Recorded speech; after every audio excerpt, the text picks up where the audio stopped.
Ladies and gentlemen, please welcome Congressman Alfred.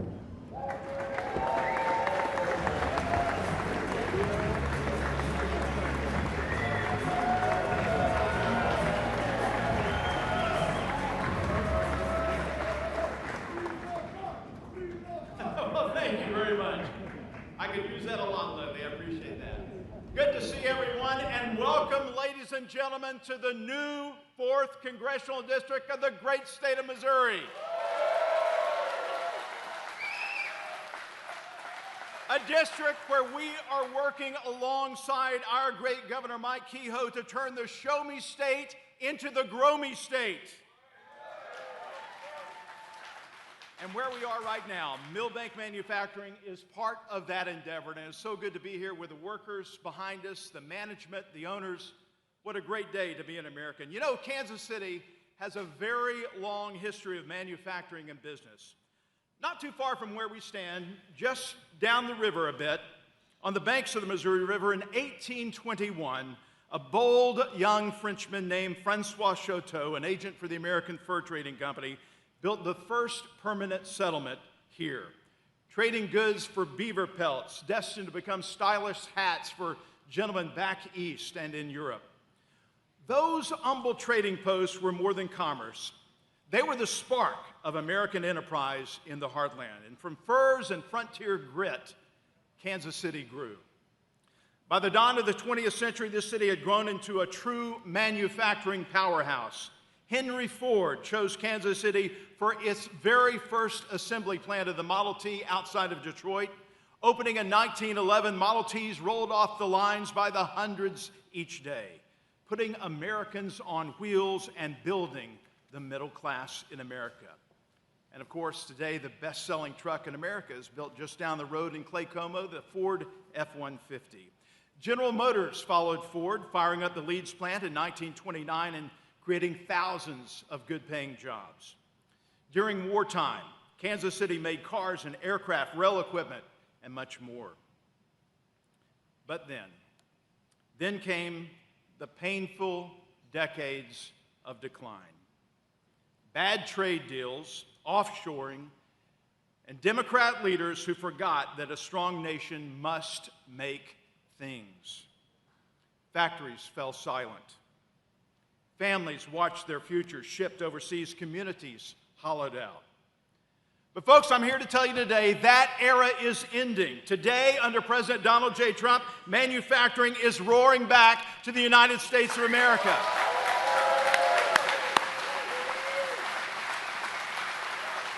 Through bold tariffs that level the playing field, the recently passed Working Families tax cuts that rewards companies like this one who build here, and a fierce commitment to fair trade, American manufacturing and jobs are coming back home. Factories are reopening. Wages are rising. Pride in America and things that are made in the good old United States of America are surging across the heartland. President Trump understands what Ronald Reagan knew so well, that America's greatness flows from American workers, American factories, and American ingenuity. We are simply reclaiming our destiny as the world's greatest manufacturing superpower.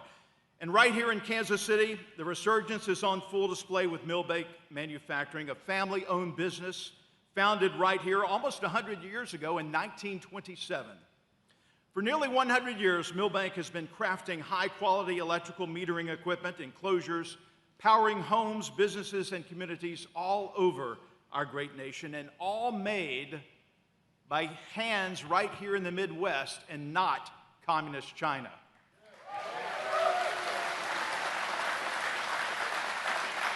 You see, Millbank stayed true when others left. They innovated, they hired locally, they kept the American spirit alive. Vice President Vance, thank you for being here today. Your visit here today honors exactly what we celebrate. Companies that choose to build here, choose to invest here, and choose to win here in America. And Millbank isn't just making products, they're making a difference, strengthening our energy infrastructure and proving that the heartland still leads. With President Trump and you, Vice President Vance, leading the charge, we are turning the page to a new golden chapter of America. So today, I'm calling on all Americans to reject the decline of the past and embrace our destiny of manufacturing greatness. Let us all roll up our sleeves, fire up the machines, and build an America that every family can thrive, because we make things great again here in America.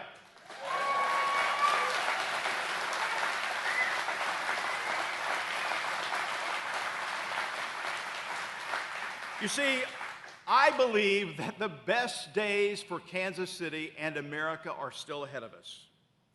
In closing, Mr. Vice President, thanks again for coming to Kansas City. I want to continue our work with you and the administration to make America great again. But my desire goes much deeper than that. Mr. Vice President, I want to work with you to help make Americans great again.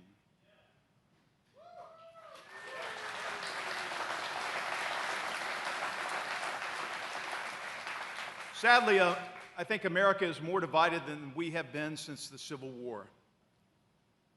And Jesus said in Matthew 12:25, "A house divided against itself will not stand."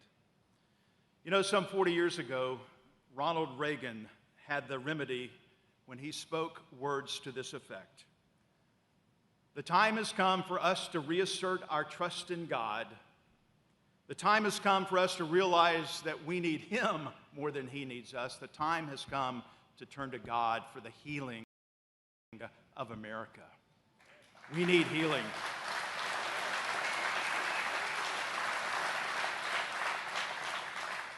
As we approach the 250th anniversary of this glorious nation, let each one of us here today renew our faith in God Almighty, for it's only through His providence and His protection that we even exist as a nation. So may God bless you all here today. God bless Milbank. God bless the Vice President. God bless our great Governor Kehoe, Missouri, the new 4th Congressional District. And God bless America. Thank you so much. Thank you.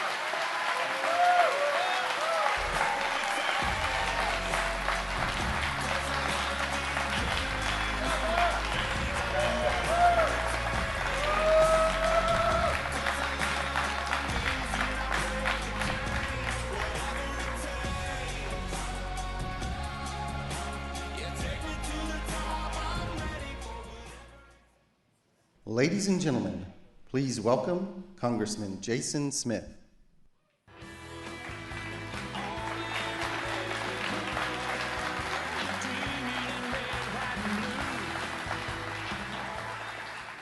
Good afternoon, Kansas City. Are we ready for the Vice President of the United States? You know, it is a complete honor and privilege to have the Vice President right here in the Show Me State. We know that the Vice President, we also know the President of the United States, does not view us as flyover country. They view us as the heart of America. This is not the first time that the Vice President has been here, and it will not be the last. So let's make sure that whenever he comes out here, we blow the roof off this building, right? Will you do that? You know, I look out and I see some familiar faces, but a lot of you are like, who's this guy standing up here? Because I am a Missouri congressman. I just happen to be from the other end of the state. If you refer to the Boot Hill of Missouri, the Ozarks, that's where I come from. And we're... Okay, that's good. That's really good. So apparently you haven't been to the Ozarks. But I will say that being in this factory, when I was walking back there, it made me think of my mom. I grew up in a very middle-class, working-class family. My dad was an auto mechanic and a minister. My mother was a factory worker at Briggs & Stratton putting together lawnmower engines. And to know that we're here fighting for the values of the working class is so amazing. You know, I also serve as chairman of the House Ways and Means Committee. I believe it's the best committee in Congress. It is the oldest committee, but it's in charge of all tax, all trade, healthcare, Social Security, and most welfare programs. So things that we all care about, right? So I have a question. How many of you in here work overtime? Yeah. How many of you that work overtime are also billionaires? I'm still looking for that billionaire that works overtime or gets tipped employees. When you hear the other side in Washington say that the one big beautiful bill, which I wrote, was a tax cut for the wealthy and the elites, they don't work overtime. They're not tipped employees. Apparently, they're not on Social Security. These are all things that we were able to deliver in the one big beautiful bill. I'll tell you, working with President Trump has been absolutely amazing. During the process of writing the big beautiful bill, I bet he called me almost every day with tax ideas or things we needed to talk about. In fact, before we released the bill text, 3 days before, I sat in the Oval Office for more than 2 hours with him and his Chief of Staff, Susie Wiles, to go through every one of the 103 different tax provisions. And the president was asking every little detail you could possibly imagine because he wanted to make sure that we were delivering for the promises that he made campaigning to become president, the 47th president of the United States. He crisscrossed across this nation. I brought the Ways and Means Committee across this nation. We went to a factory in Peachtree City, Georgia, and held a committee hearing to hear directly from factory workers, small business owners, and working moms of the issues that they're facing in today's society. And that is what wrote the one big beautiful bill.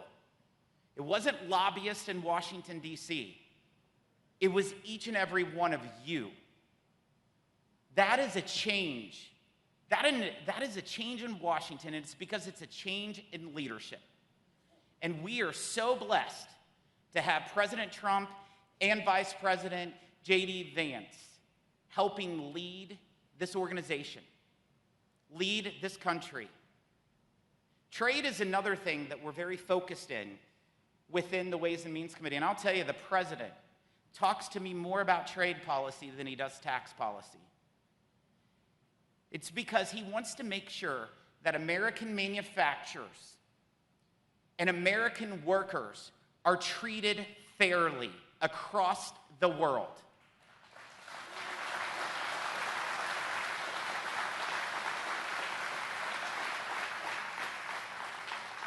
For far too long, prior administrations did nothing to protect the American worker.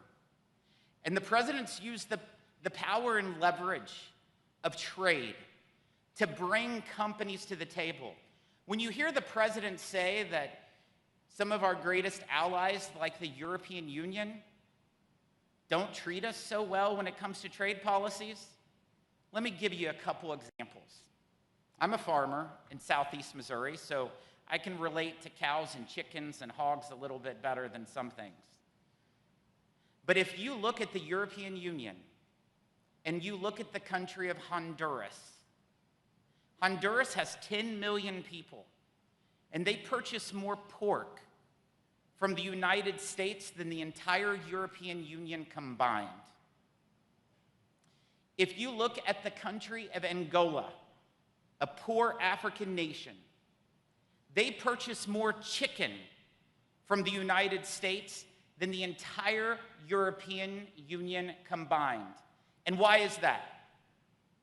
It's because they have these non-tariff barriers that don't even allow U.S. pork and chicken on their shelves in the European Union.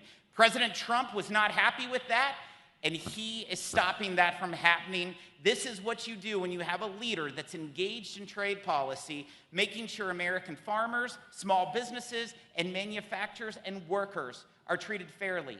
If we are treated fairly on the world stage, we will always win. And with Donald Trump, we're not going to lose.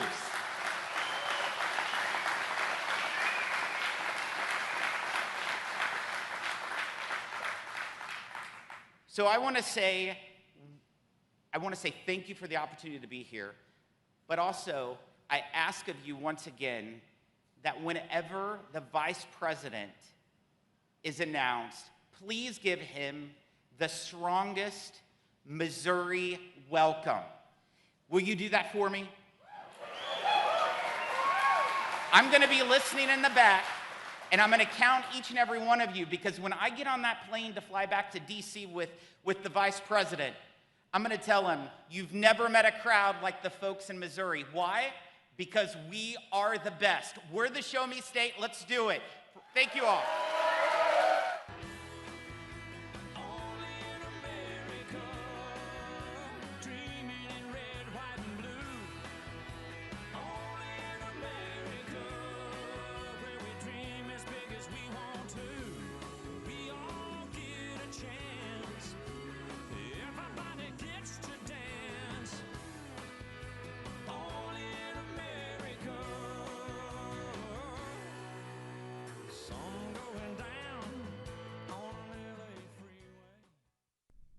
Ladies and gentlemen, please welcome Governor Mike Kehoe.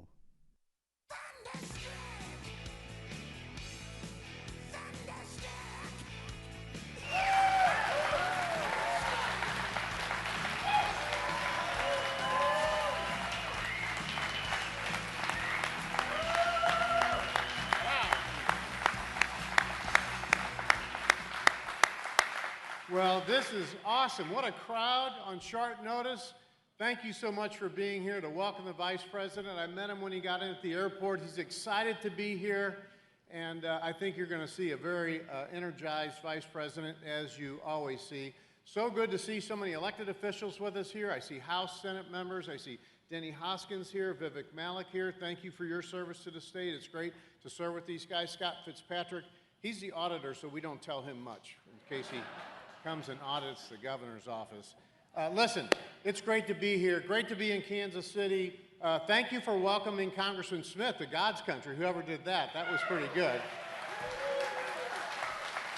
Whenever you're in Congressional 8 with Jason Smith, he always welcomes people to God country.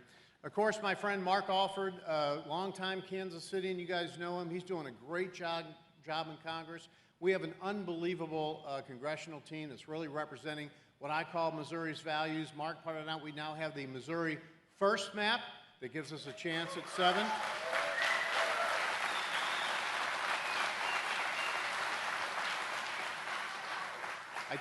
I told the Vice President when he got off the plane, he thanked me for that, and I said, you know, when the President called and talked to me about that, the one thing he did say is, my money's on you, Mike. And when the President says that and hangs up the phone, you just say, oh my gosh, now what happens? But thank you for being here, and thank you for supporting good, conservative, Christian family policy agendas and for supporting manufacturing. Many people know my story. I came from inner city St. Louis, the youngest of a single mother who raised 6 kids by herself and worked 3 jobs. And I went on through working, literally sweeping floors in a car dealership to starting a manufacturing business in Missouri. So when people talk to me about manufacturing, I've been there, not to this level. This company's about to turn 100 years old. How about a big round of applause for the Milbanks?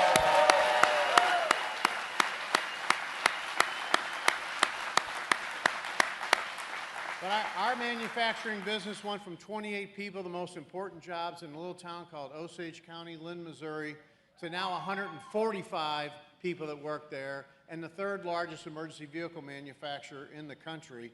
That's what can happen when you give the Americans the proper tools to keep government out of their way, let the free market work, and bring American manufacturing right back here to Missouri.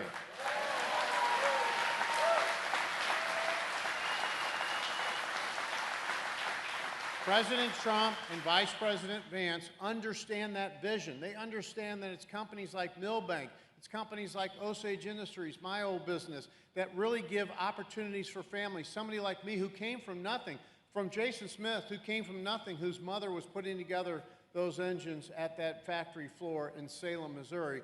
That's the opportunities you get. An opportunity for families to survive and keep the capital right here in our country. When I met with a president in the Oval Office several months ago, he asked me, I'm a Ford dealer by trade, for those that's first on race day, Glenn Kochmeyer, in case you didn't know that. He said, Mike, why is the F-150 sell so good? And I said, well, Mr. President, because it's built in Clay County, Missouri. That's why.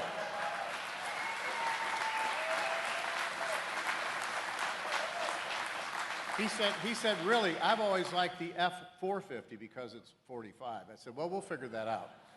We'll put an F-450 on the side of the F-150 any day of the week. But this is what it's about.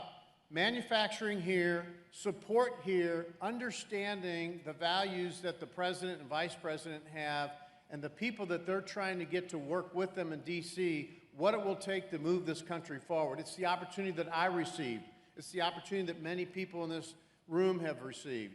Those are the opportunities we want for our country. We just want people to be able to work hard, provide for their families, and we know how to do it in America better than anybody else, period. And you're going to see continued reinvestment in Missouri and continued reinvestment in America. And we're grateful that the Vice President would come here today to recognize how good Missouri workers are, how good Kansas City area workers are, because they know here in the Midwest, we do it the best.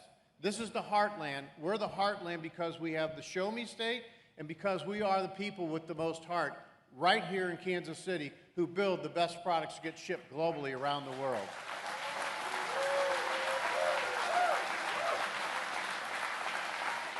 Most of all, I can tell you that what I talked to the Vice President about early this morning and what I tell the President all the time, what they need are your prayers. It is the most humbling thing for me when Claudia and I travel the state to go up to people we've never met before and say, we're praying for you. That's the thing that brings this country back to the values we were founded on. That's what our founding fathers wanted to be, as a land of faith people, a land of family people, and a land of people who know how to work hard and produce for their family, and that's what you're standing in the middle of, and that's why we're grateful to be here today. So, as Jason Smith said, when Vice President Vance walks out here, now he used the word blow up the roof. There's a lot of people around me, I wouldn't use that term. But I'd say, we're going to raise the roof when the Vice President. We're going to raise the roof when the Vice President comes out.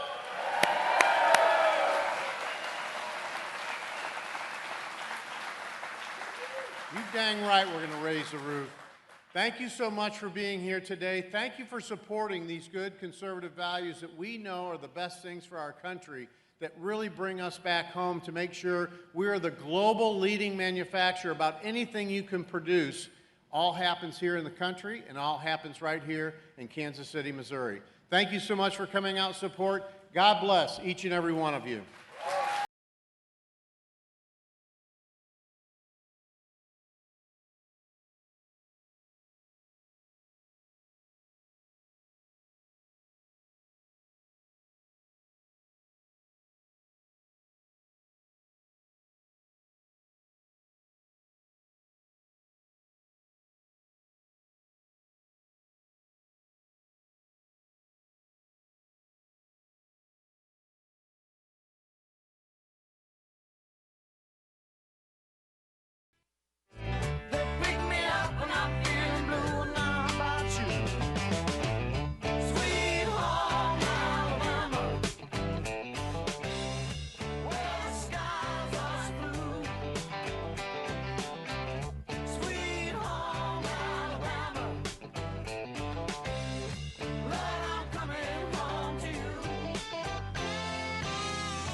nibbling on sponge cake,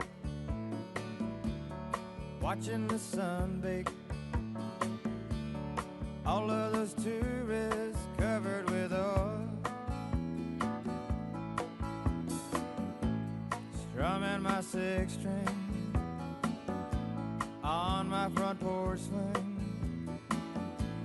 Smell those shrimp, they're beginning to boil. Wasting away again in Margaritaville, searching for my lost sugar salt. Some people claim that there's a woman to blame, but I know it's nobody's fault. Don't know the reason, stayed here all season. Nothing to show but this brand new tattoo. But it's a real beauty, a Mexican cutie. How it got here, I haven't a clue. Wasting away again in Margaritaville, searching for my lost sugar salt. Some people claim that there's a woman to blame. Now I think, hell, it could be my fault.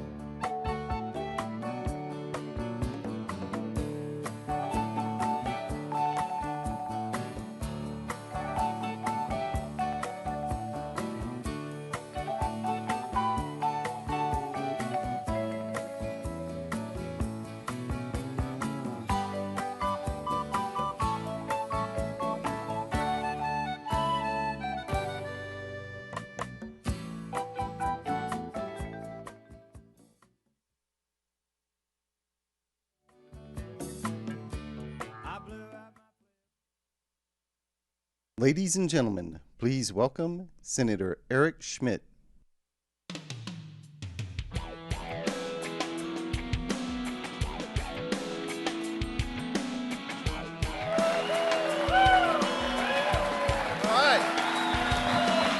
All right. Hello, Kansas City. God bless you guys. It's so great to be here today, especially at this great American manufacturer that's been in business for almost 100 years. It's very exciting. This company represents something that people in Washington forgot about a long time ago. A nation cannot survive if it stops making things. For decades, too many leaders in this country treated American manufacturing like it was dispensable and disposable. They said it was inevitable that our factories would close, inevitable that our jobs would go overseas, inevitable that communities across the Midwest would hollow out while China got richer and America got weaker. Well, President Trump and Vice President Vance rejected that lie.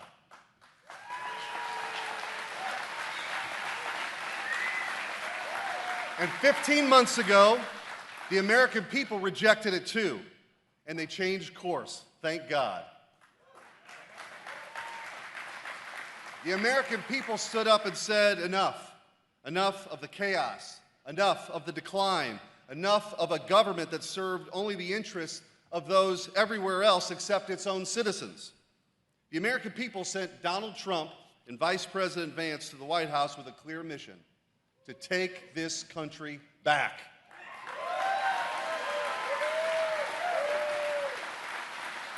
And that's exactly what they're doing. Because 15 months ago, we didn't have a border. We had millions and millions and millions of illegal aliens pouring into this country. And today, the border is secure.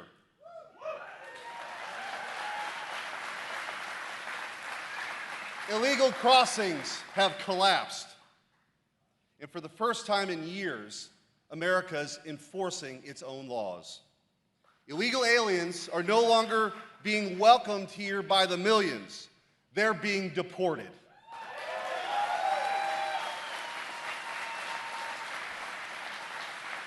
Because a nation that cannot enforce its own laws and borders is not a nation at all. It's just a place. And we're done just being a place. This administration understood something else too. You cannot restore a nation if you don't restore the people who built it. The working men and women of this country, the working men and women that work hard here every single day. And that means restoring American industry. For too long, Washington measured the economy like it was just numbers on a spreadsheet. GDP, stock prices, corporate profits. Meanwhile, entire American towns were left behind.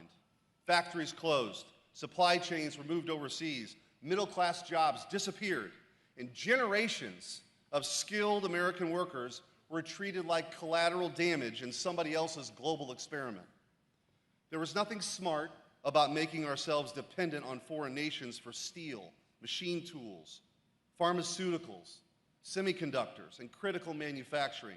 President Trump and Vice President Vance understand that a country that cannot manufacture the essentials of modern life is not truly independent. That's why this administration is bringing investment back to the United States of America.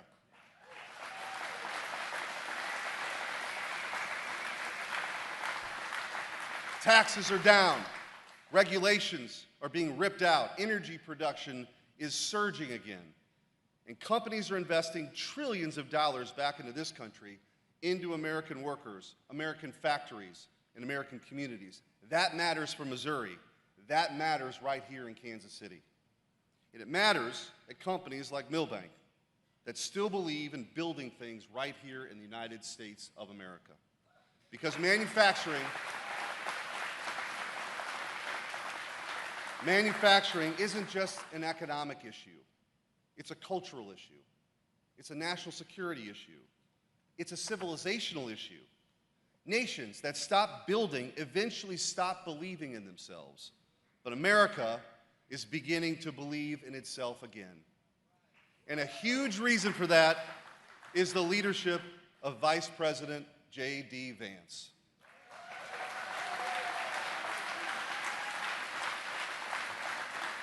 J.D. and I came into the Senate together. He's become a very close friend and somebody that I trust.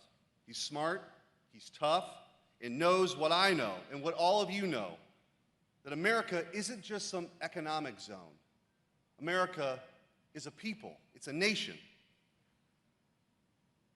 J.D. came to Washington with the same mission that I had, to fight for the forgotten men and women of this country. The people who built this country, the people who follow the rules, the people who worked hard, paid their taxes, raised their families, and watched the political class sell their country out from underneath them. J.D. never forgot those people because that's where he came from. And right now, he's leading one of the most important fights of this administration, rooting out waste, fraud, and abuse that's infected Washington for decades.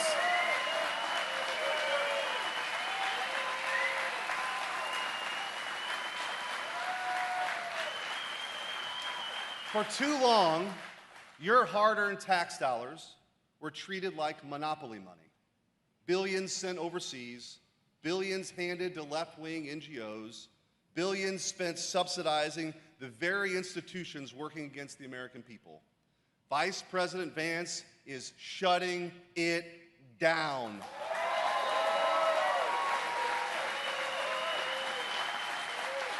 I'm telling you, you've got a fighter in J.D. Vance. And let me tell you something else. We're just getting started. Because this moment is more than just about politics. It's about restoring a government that serves its own people again. A government that puts American workers first, American industry first, American families first. It's about restoring confidence in this country. Confidence that America can still build, still create, still lead, still shape its own destiny. That's what this movement's all about. We're taking back control. We're going to rebuild this great country, and we're just getting started. Thank you. God bless you. God bless Missouri, and God bless the United States of America. Thank you. All right.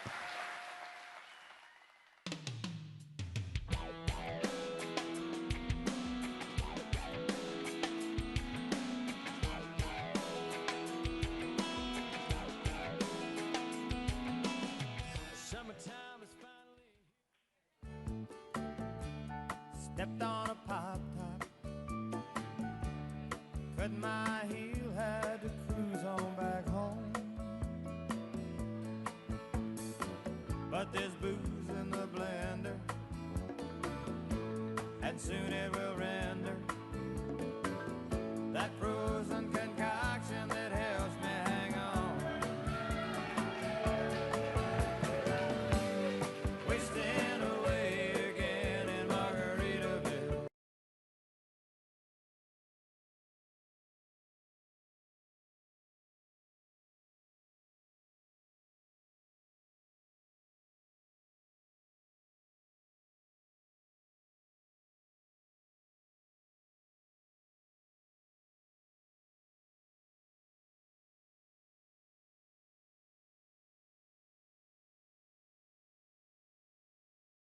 Claim that there's a woman to blame, and I know it's my own damn fault.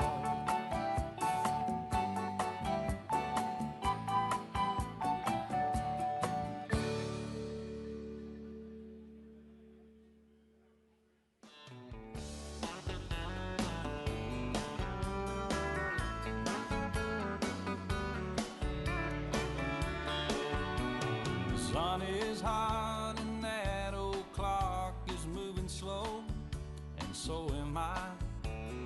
Workday passes like molasses in wintertime, but it's July. I'm getting paid by the hour and older by the minute.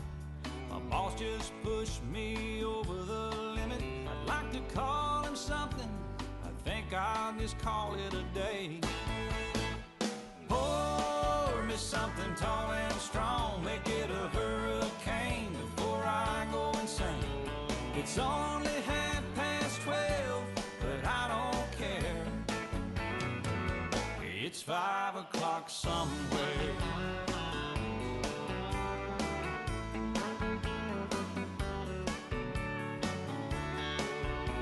Well, this lunch break is gonna take all afternoon and half the night. Tomorrow morning I know there'll be hell to pay. Hey, but that's alright. I ain't had a day off now in over a year. My Jamaican vacation's gonna start right here. If the phone's for me, you can tell them I just sailed away. And pour me something tall and strong, make it a hurricane before I go insane. It's only 12:30, but I don't care. It's 5 o'clock somewhere.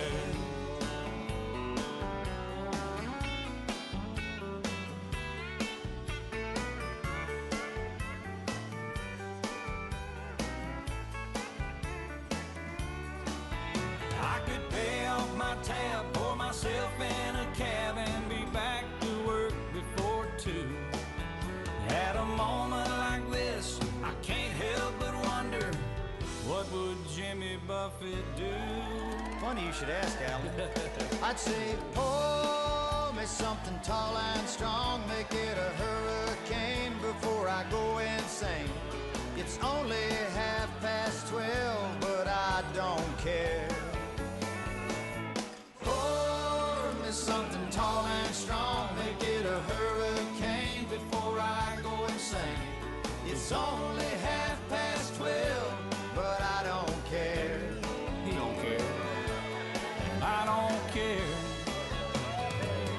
It's 5 o'clock somewhere. What time zone am I on? What country am I in? It doesn't matter. It's 5 o'clock somewhere. It's always on 5 in Margaritaville, come to think of it. I heard that. You've been there, haven't you? Yes, sir. I've seen your boat there. I've been to Margaritaville a few times. All right, well, that's good. Stumbled my way back. Okay, well, we just want to make sure you can keep it between the navigational beacons. Between the buoys, I got it. All right, well, it's 5 o'clock. Let's go somewhere. I'm ready. Crank it up. Let's get out of here. I'm gone.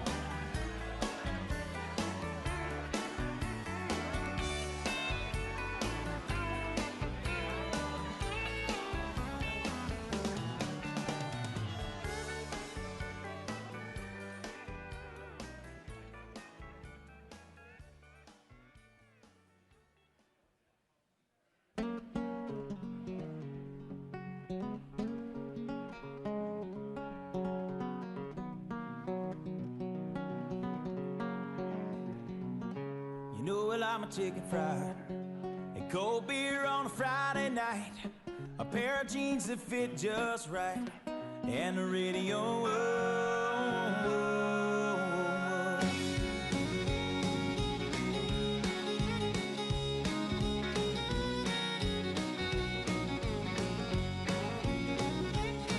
Well, I was raised up beneath the shade of a Georgia pine, and that's home, you know. Sweet tea, pecan pie, and homemade wine, where the peaches grow. In my house, it's not much to talk about, but it's filled when love is grown in southern ground, and a little bit of chicken fried. Cold beer on a Friday night, a pair of jeans that fit just right, and the radio up. I like to see the sunrise, see the love in my woman's eyes, feel the touch of a precious child, and know a mother's love. It's funny how it's the little things in life that mean the most. Not where you live, what you drive, or the price tag on your clothes. There's no dollar sign on a piece of mind, this I've come to know. So if you agree, have a drink with me, raise your glasses for a toast to a little bit of chicken fried and cold beer on a Friday night, a pair of jeans that fit just right, and the radio up. I like to see the sunrise, see the love in my woman's eyes, feel the touch of a precious child, and know a mother's love.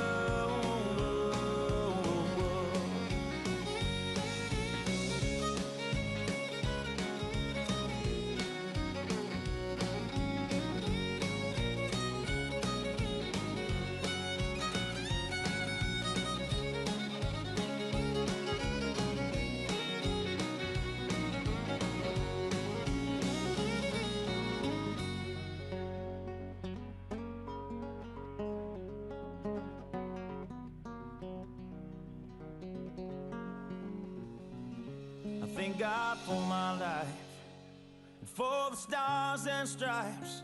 May freedom forever fly. Let it ring.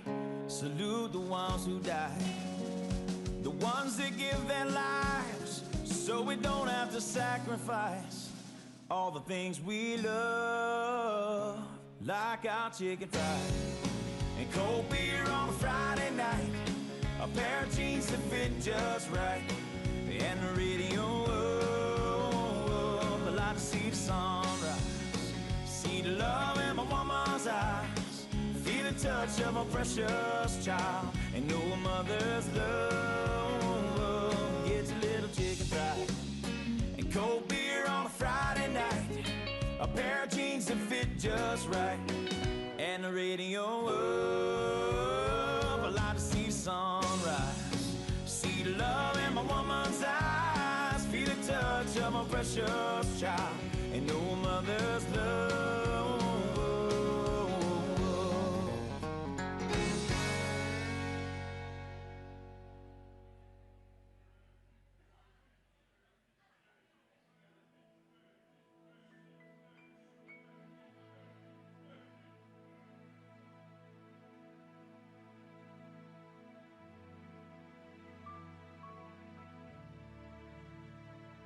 I I'm just trying to be a father, raise a daughter and a son, be a lover to their mother, everything to everyone, up and at 'em bright and early. I'm all business in my suit. Yeah, I'm dressed up for success, from my head down to my boots. I don't do it for the money, there's bills that I can't pay. I don't do it for the glory, I just do it anyway. Providing for our futures, my responsibility. Yeah, I'm real good under pressure, being all that I can be. I can't call in sick on Mondays when the weekend's been too strong. I just work straight through the holidays, sometimes all night long. You can bet that I stand ready. Ladies and gentlemen, please welcome the Vice President of the United States, J.D. Vance.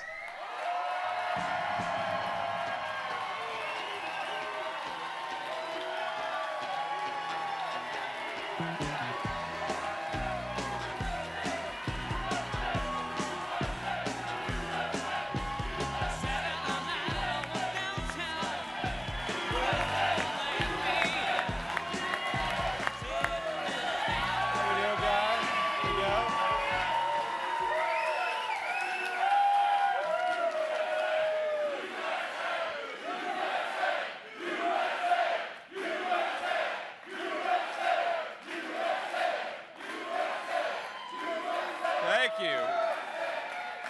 Wow. Thank you all. Thank you.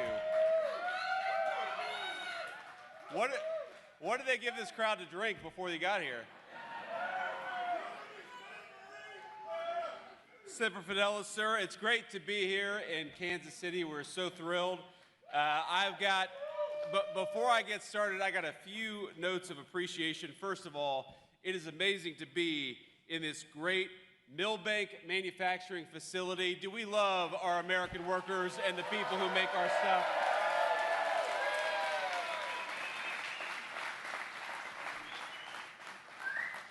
So I was talking to the owners beforehand, and they were telling me that COVID, you saw such a ramp up in business need and business use, and it reminds me that, you know, while a lot of us try to forget the craziness that was COVID 5-6 years ago, there were a lot of people who were sitting at home on a laptop doing absolutely nothing and collecting a paycheck.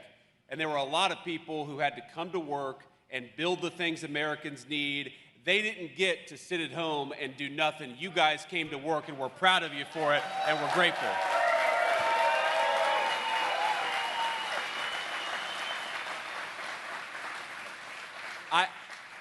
So in addition, we have some of my favorite elected leaders in all of the United States here, and so I want to make sure that each of them get a proper shout out. First of all, I think that you all have maybe, in the great state of Missouri, the very best United States Senator. I'm not going to get in trouble for saying that, am I, Eric?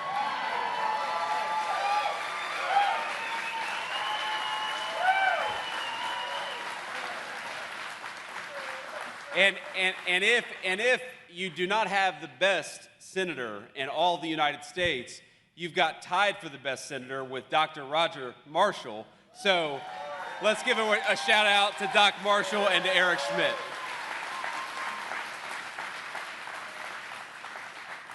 But we're pretty close to where you would call home, right, Doc?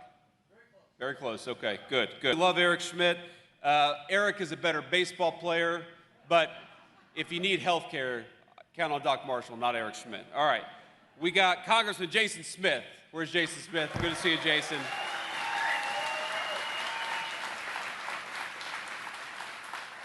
Congressman Mark Alfred. Where's Mark at? Mark, raise your hand. Thank you. Good to see you, man. The great Governor Mike Kehoe. Where's Mike Kehoe? Governor, thank you.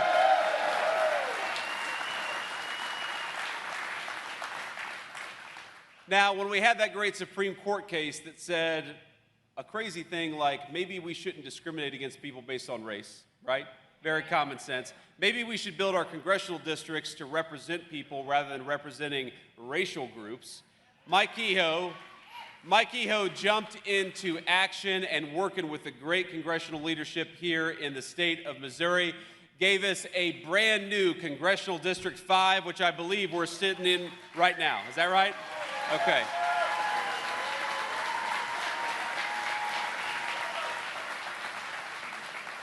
And I also want to give a word of gratitude to Secretary of State Denny Hoskins. Where is Denny at? Denny, you here? There we go.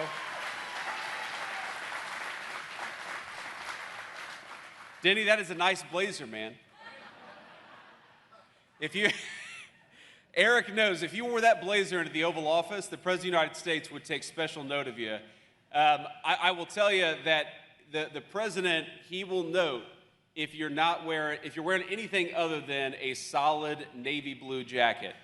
And I learned this the hard way, not just that, but he likes more conservative dress. I learned this the hard way last year because it's tradition for the Vice President to welcome the Irish Prime Minister every St. Patrick's Day. So we do this big thing at our house at the Naval Observatory, and then we do a meeting at the Oval Office. And I decided to wear my shamrock socks to welcome the Irish Prime Minister, and we're sitting down in front of God and everybody and probably 100 TV cameras on a live press conference, and the President starts his remarks, and then he looks over and he says, "What is going on with those socks?" So I learned the hard way, dress conservatively around the President of the United States, but thank you all for what you're doing, and here's some good news. Ladies and gentlemen, we are bringing the United States of America back, and it's starting right here in the great state of Missouri.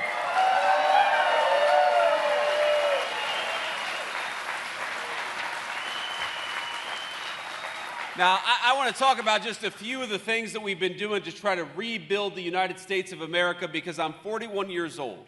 And for my entire life, the story of my hometown, the story of great manufacturers like this one, is that they were shedding jobs instead of creating jobs. And that workers were suffering instead of thriving. And that we saw factories in our own hometowns and our own home states closing down instead of rebuilding and adding. And what Donald Trump has done in just 18 months with the support of the great congressional leadership that's here today is that we have made it great to build in the United States of America once again. We're investing in the United States of America once again, and we're investing in American workers.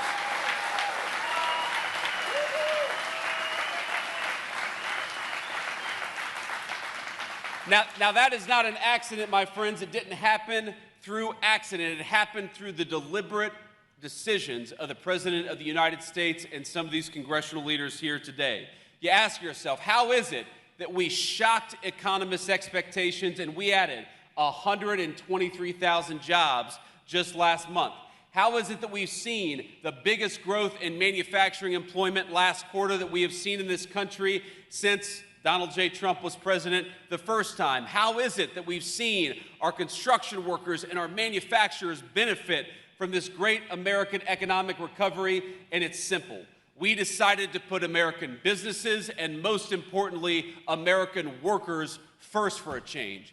We decided to fight for you instead of fight against you, which is what way too many leaders have been doing.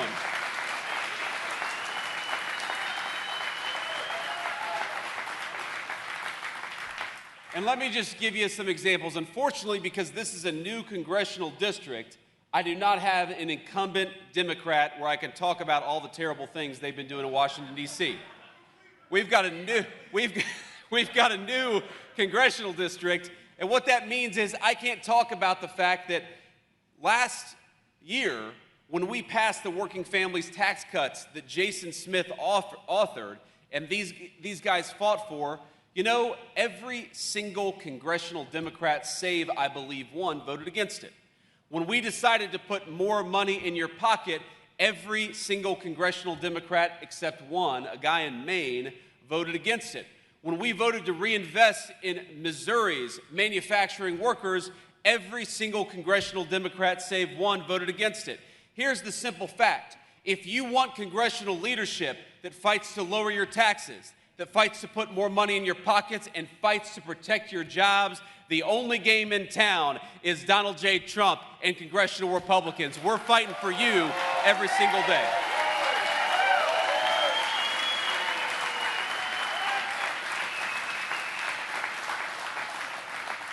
Now, that legislation provides the biggest tax cut for working class Missourians that we have ever seen in the history of the United States of America. And Jason, it wasn't easy, was it? It should have been. It should have been simple to get Democrats to vote for more money in your pockets. It should have been simple to get Democrats to vote for protecting rural health care. You know, we had $30 billion in that legislation to stop the closures that we saw under the Biden administration of all of these rural health care clinics. But instead of fighting for you, they decided to fight against you.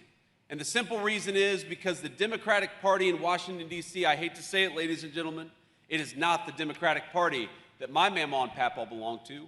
It's not the Democratic Party that was patriotic and believed in supporting working people. It's the Democratic Party that has been given over, unfortunately, to a lot of crazy people.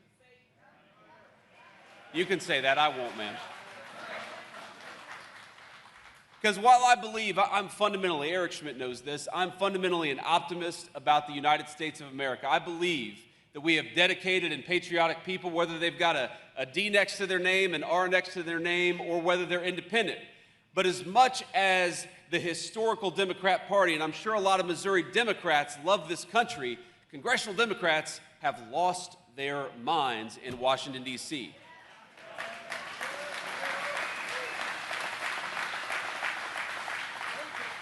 Everything that we do, everything that we try to do to make our streets safer, to close down the border, to try to give more money in your pocket, every time we try to do something, the Democratic leadership in Washington fights us every step of the way.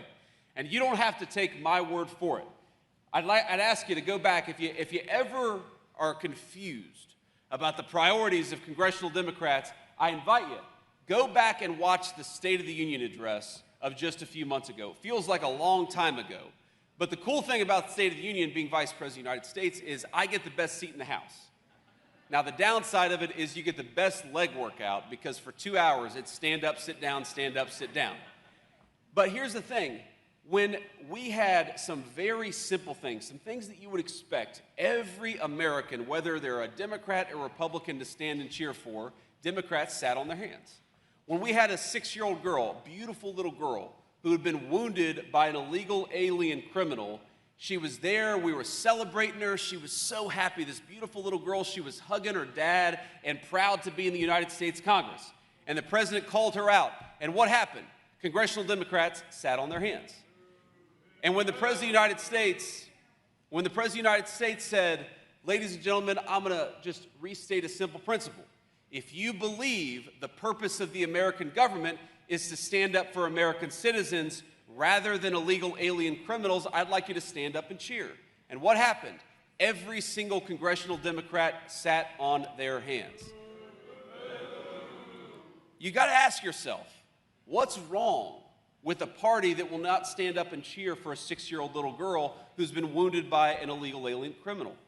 What is wrong with a party that will not stand up and cheer for a closed border? What party will not stand up and cheer for the simple principle that me and Eric Schmidt and Doc Marshall and Jason Smith and everybody else, Mark, we stand and we ought to fight for you, not illegal alien criminals. That's a simple principle that everybody should agree with.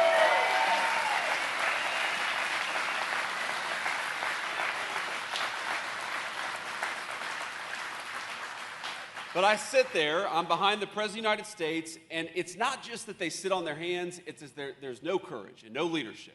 Because when the President says, stand and cheer, if you believe the purpose of our government should be to fight for the American citizenry, I look over and all these Democrats get very uncomfortable. You know, they're shifting uncomfortably in their seats. And they're looking around and they're looking for approval from Nancy Pelosi to stand and cheer for a basic principle, or to stand and cheer for that innocent 6-year-old girl. And ladies and gentlemen, I think a very simple principle is that anybody who cannot stand for an innocent 6-year-old girl who survived a violent attack, anybody who cannot stand for you, for your rights and for your prosperity, we ought to send them the hell out of Washington, D.C. and send people who actually represent us.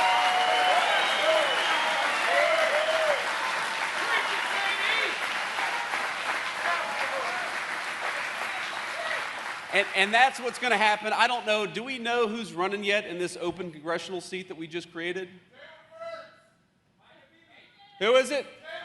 Taylor Burtz. Okay, Taylor Burtz, we wish you the best of luck. We got somebody, Mike Abibi. Mike, congratulations. We're rooting for any good Republican in this seat. But I don't know who the Democrat's going to be. We probably don't know who the Democrat's going to be. Who is it? Okay. I don't know who that is. But here's the thing. Here's the thing about this. That person, I guarantee you, I'm going to make a prediction. I'm going to play J.D. Vance the prophet. Coming up October, November, you're going to see television advertisements. And you're going to see radio advertisements. You're going to hear them. And what they're going to tell you is that this person who's running, he's not like all the other congressional Democrats in Washington, D.C. He actually cares about you. He's willing to work with President Trump and the Republicans to get things done. And I guarantee you, that person is going to run pretending that he fights for you, and in reality, he's going to get there and fight for Nancy Pelosi. Because that's what congressional Democrats do. That's what they have to do in order to get their campaign contributions and the support from the interest groups. They have to promise not to fight for you. They've got to promise to fall in line behind Nancy Pelosi. And that's why they sit on their hands.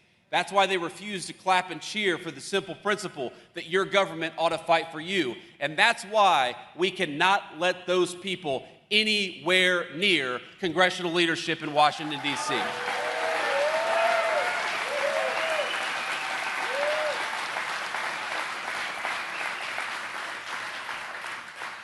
You know, at the State of the Union, the president gave me a very cool job. He decided to make me in charge of the fraud task force that we've been going after in Washington. And every day people ask me, they'll say, is that a hard job? And the President of the United States will say, you know, how are we doing finding fraud today? And I'll say, you know, honestly, fighting fraud in Washington, D.C., it's a little bit like fishing in a barrel with a nuclear weapon. It is the easiest thing to find. Every single day, my staff will bring me new reports of the ways that you're being defrauded. And there are all these look, there's a simple principle that I have, which is if you are committing fraud against the American people, you ought to go to prison.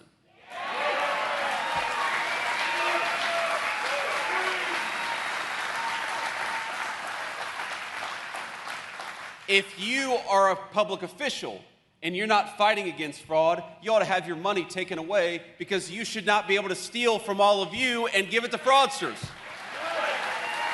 So, and the thing I've learned about fighting fraud is that it is the ultimate non-victimless crime. There are at least 2 victims every time a fraudster takes advantage of our public programs. Number one, you are the victims. When you pay your taxes, you ought to expect that it's going to go to the people that the law says it's going to go to. That's number one.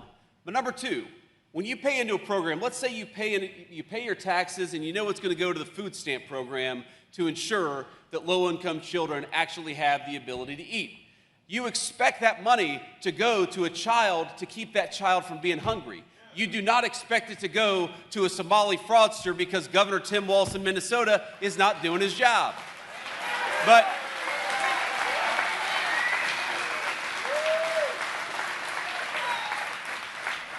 But here's the thing, every single day we are finding fraudsters all over this country who are getting rich off of your generosity and are taking food from the mouths of poor children.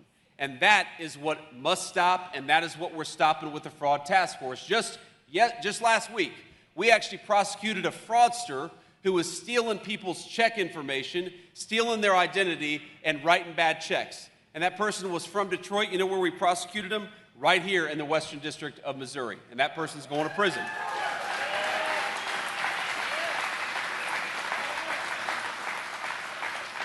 Let me tell you a story about a teacher who went to an assisted living facility, a person who served children her entire life.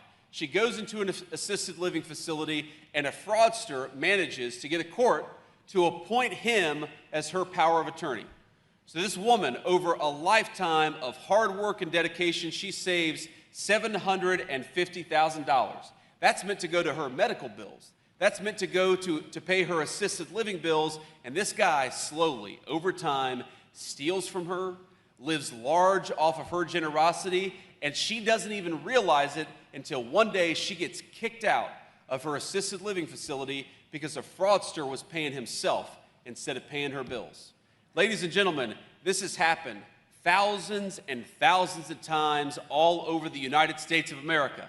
And for 4 years, you had a president and an administration who encouraged the fraudsters to take advantage of you. Well, now you've got a president and an administration who encourages those fraudsters to go to prison, which is exactly where they belong.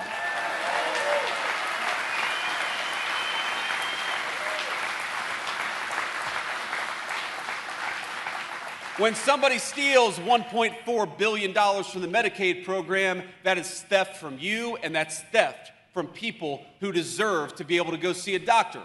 When people steal billions of dollars from the Medicare program, that is theft from you, and it's also theft from the people who use the Medicare program to pay their bills.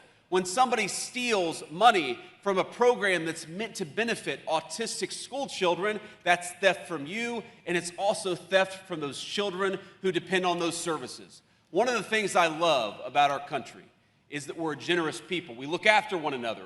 If we see a kid who's starving, we don't say, you're on your own. We say, we're going to help you out. But that American generosity of spirit depends on having leaders who take care of those kids and who protect your money.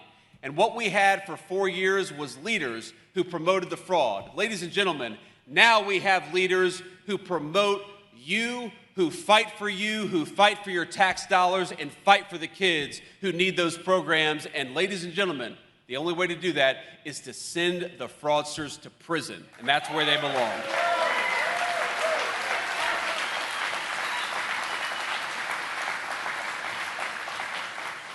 Now, I want to leave you with one final thought before we have to hit the road. I got to head back to Washington. As much as I'd like to stay for some Kansas City barbecue, duty calls.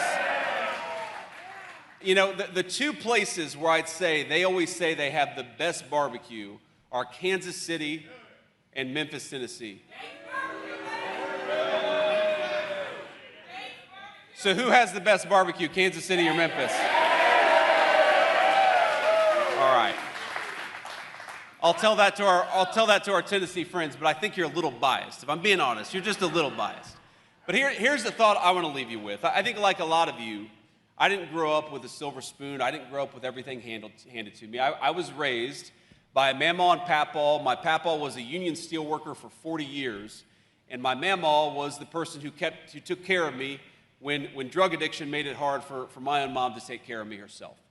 And one of the things that I always remember is that Mamaw would often struggle, and she would often try to, penny pinch, like a lot of people do. She would decide sometimes, this month I'm going to have to cut back on medications in order to afford groceries, or the next month she'd do the opposite.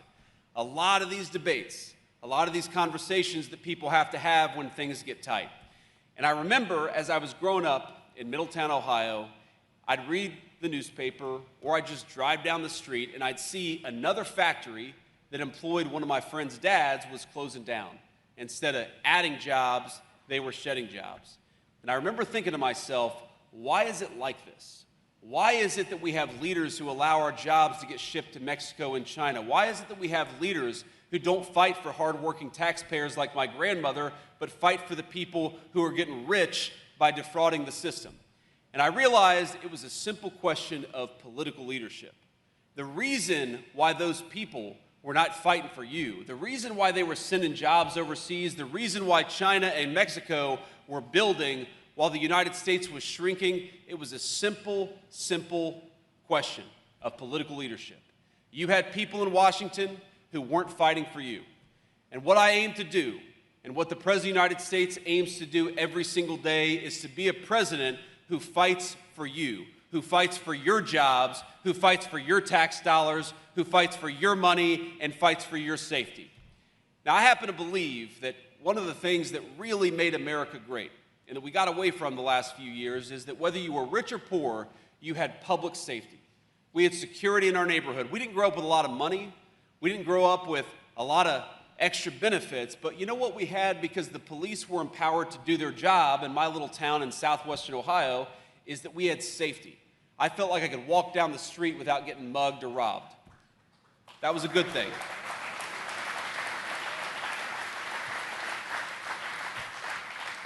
And what happened under the Biden administration is that we allowed, not rich people, because rich people can afford private security, we allowed normal Americans to feel less safe and less secure in their communities. We saw murder rates, rapes, violence, armed robberies at historic levels.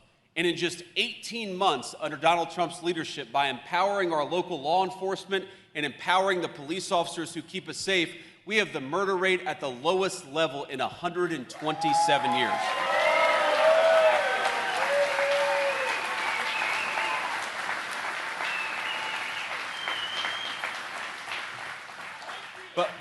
But my friends, the thing that I realize is all these issues, they're policy issues that matter. Of course, we care about giving you more of your tax money back. Of course, we care about everybody, rich, poor, in the middle, being able to walk down their neighborhood streets in safety. We care about adding jobs rather than subtracting jobs. But all of these things are policy issues. They are symptoms of a deeper cause. And that cause is that Donald J. Trump loves this country. He loves the people who make this country great, and he wants you all to thrive. Here's the problem with today's Democratic Party in Washington, D.C. It's not just that they want higher taxes, though they do. It's not just that they voted against the working families tax cut, though they did. It's not just that they empowered the criminals, which is why we saw such high murder rates under Joe Biden's leadership. The problem is that they don't think that they fight for you. What makes them passionate, what really gets them fired up, listen to them talk. Do they get fired up about putting more money in your pocket? No. Do they get fired up about supporting our local law enforcement to keep you safe? No. What brings them to tears, what makes them angry, what makes them yell and scream and holler is illegal aliens. If you actually ask, you actually look, judge them not by what they say, but by what they do and their emotions, what they reveal to you is that they believe they exist on this earth. They believe their jobs exist in Washington, D.C., not to fight for you and for your jobs, but to fight for illegal immigrants and the fraudsters who get rich from the system. That is not a policy difference. That's a difference in who you represent and who you fight for.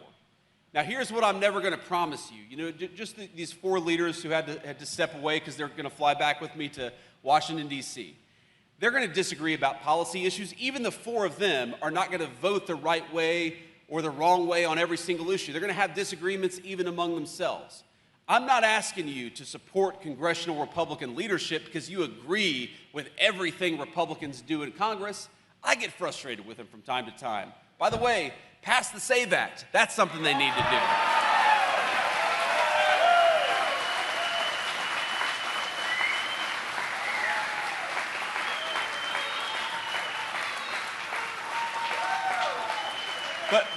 But even, I'm not going to tell you I'm right about everything, except maybe I am.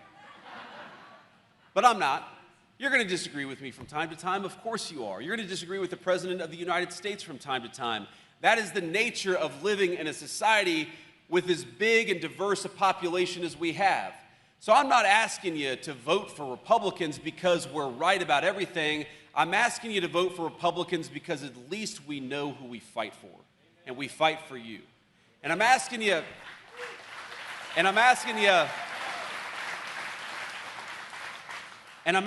to vote against Democrats because they don't know who they fight for. Or if they do know, they're fighting for illegal aliens and they're fighting for fraudsters. You know, we've gotten no help from congressional Democrat leadership on this anti-fraud task force. And with the exception, we actually have, to their credit, a few of the blue states have been helpful in fighting against fraud.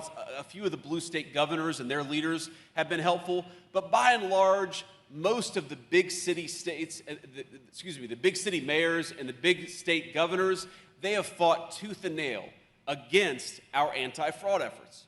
You ask yourself, how do we get there? How do we get to a political party that promotes fraud and illegal immigration? And the simple fact is that this is not my grandparents' Democrat Party. Something has changed. Something is profoundly different about the modern leadership of today's Democrat Party. And so I'm not going to ask you to agree with us on every issue because that would be impossible. What I will ask you is if you want to make America great, if you want to protect your jobs and hopefully build jobs in this beautiful factory, if you want to make our streets even safer, if you want to rebuild the American dream for the next generation, vote against the crazy leadership in Washington, D.C.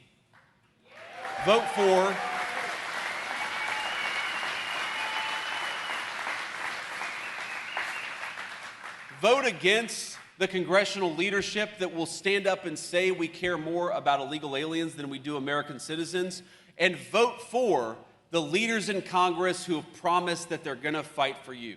Because I'll tell you, as much as I sometimes am frustrated with what happens in Washington, D.C., the difference could not be more clear. There is one set of leaders who fight for you, that's the congressional Republicans, and there is one set of leaders who seems to relish fighting for illegal aliens over the people who built this country. So let me leave you with just one final thought. I remember, and I think a lot of you are probably like this, I remember driving through my hometown and thinking to myself, why is it that we struggle while other people seem to thrive? Why is it that if you try to work the system, you seem to make a lot of money, but if you work hard and play by the rules, the leadership seems to punish you? What I promise you every single day is that the President and the Vice President of the United States, the President and Vice President of this administration, we wake up trying to see this country through the eyes of a kid like me. We wake up trying to protect your job. We wake up trying to make your community safer. We wake up every single day recognizing that we have the coolest jobs anywhere in the world because this is the greatest country anywhere in the world.